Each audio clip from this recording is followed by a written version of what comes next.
Flutter User Interface Toolkit.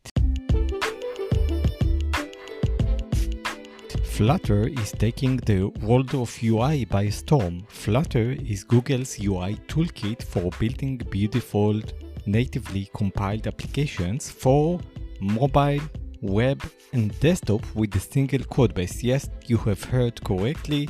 You can then create an application, have it on iOS, on Android, on web, and on desktop, all with the same codebase, possibly with a few tweaks.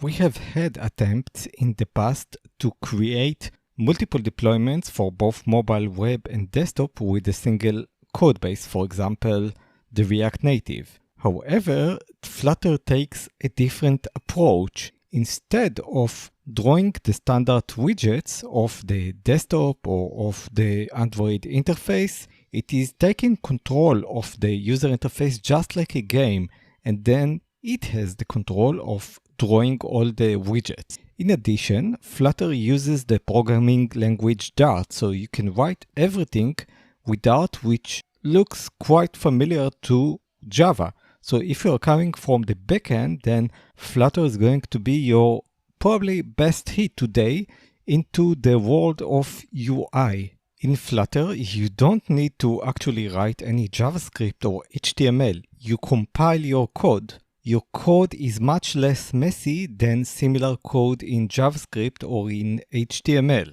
There were attempts in the past to create frameworks for building user interface with standard programming languages which are not HTML and JavaScript, but I think that Flutter is doing just a great job.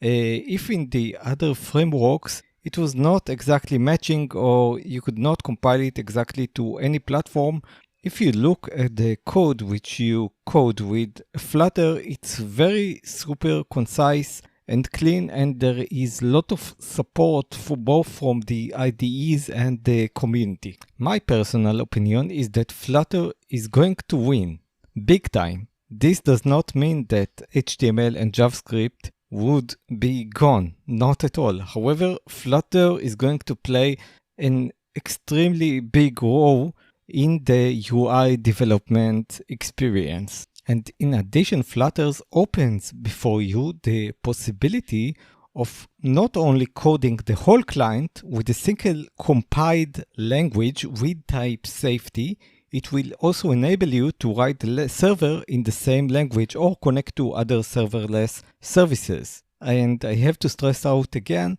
the code that you write in Flutter is super concise and it's only improving. So now let's go through the steps of building a Flutter application that would suggest to you startup names. So you first use the command line. I assume you already installed Flutter on your local machine. Then you use the command line Flutter, okay? Just like in Ruby Rails, you use Rails. Now you use Flutter, but it's not a CRUD application. Type Flutter channel beta. This would direct the Flutter to use the branch or the channel of beta because it is rather new project. It has been around a few years, but it's developing in a fast way. So you use the channel beta so that your user interface would appear in web, in mobile, and in desktop. After you have typed Flutter channel beta, Flutter upgrade in order to sync with the latest version of Flutter, and then Flutter config -- enable web so that you can have your application running also on the web.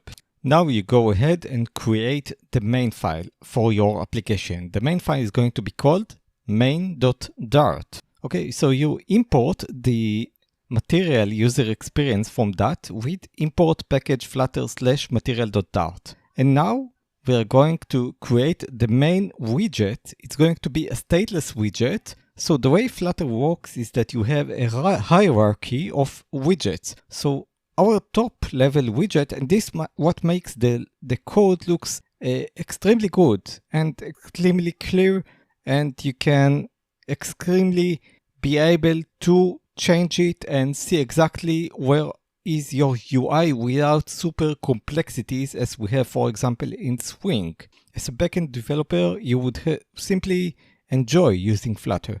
So as we said, we are creating our main application we extend the stateless widget, and now we move ahead and override the build method. The build method is like a callback. Flutter is going to call this build method, and here you need to specify how is your screen going to look like. So we are going to have a title on the screen. So we just specify title : welcome to Flutter. And the title of the screen is going to be welcome to Flutter. And now we're going to add a bar and the text, again, welcome to Flutter, and a text box. You define text box by the object text, and then you open and close brackets. So in Dart, you don't need to use the keyword new in order to create project. This adds also to the conciseness of the Flutter code. So we define the main application, which extends the stateless widget, and then we override the build. And in the build, in the build function, you defined all the objects that you want to appear inside your UI. For example, if you want a text box, then just say title : text, and this is the text that you want as the title. And in the body of our application, let's say we want hello world, so we just define body : center child : text, again for a new text box. And in this text box, we just type the text in the code, hello world. And now, lo and behold, we have an application ready that we can run. Okay, so with just a few lines, we created a mobile application on iPhone, on Android. You can deploy it also to web or to desktop. Amazing, very concise, very clear, with great performance. It's like eating the cake and leaving it whole.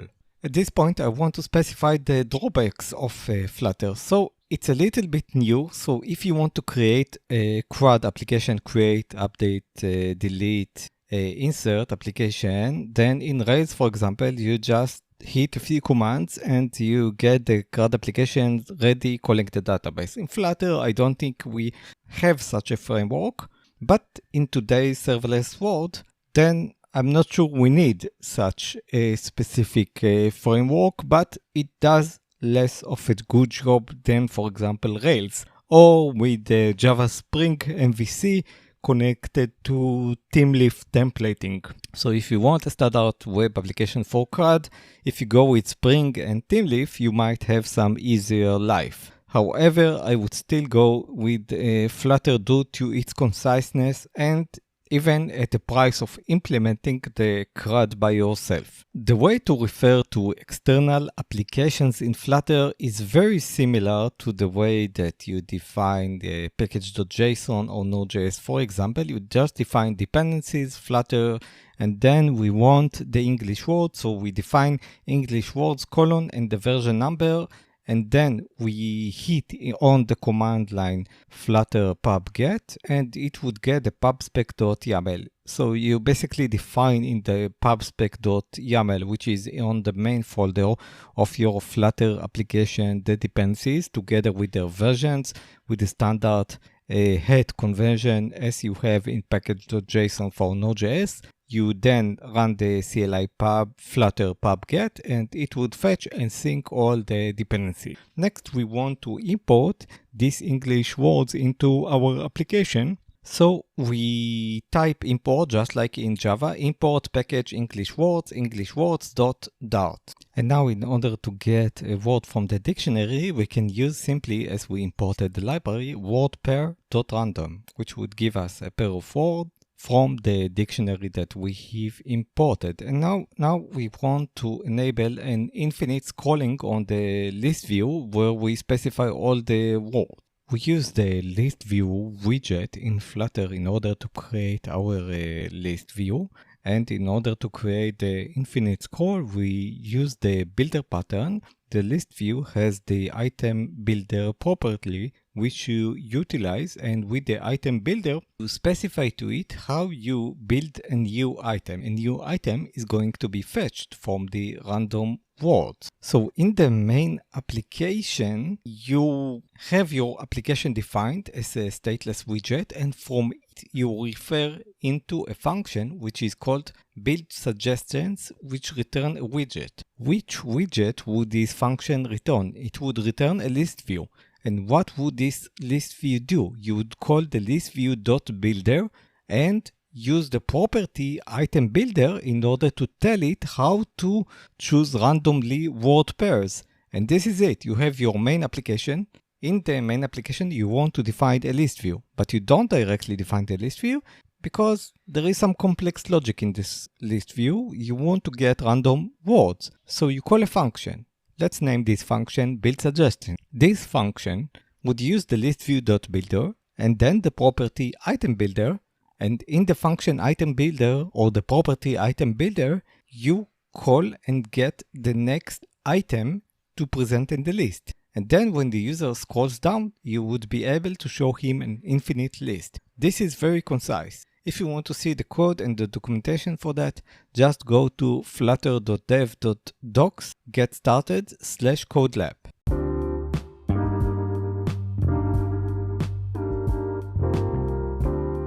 To sum up, Flutter uses Dart. Dart is an excellent language, compiled language for users, especially for those programmers coming from the backend side. So really, if you're coming from the backend side and you see the jungle that exists in the JavaScript and all the mess in JavaScript and HTML, you will simply enjoy the conciseness and the organization of the Dart language. So before using such a language such as Flutter, you should be skeptical because there were many attempts to generate UI with like backend looking style code. However, I tried it and it looks perfect. It simply works. The language is concise, the UI building is concise, it's clean. The only drawback I could find is that you don't have like the Rails create CRUD and all the ecosystem that you have around Spring in Java. But I think if you want to create a UI, as of today, Flutter might be your best bet. So thank you for listening. I think this was pretty interesting. I will see you next time.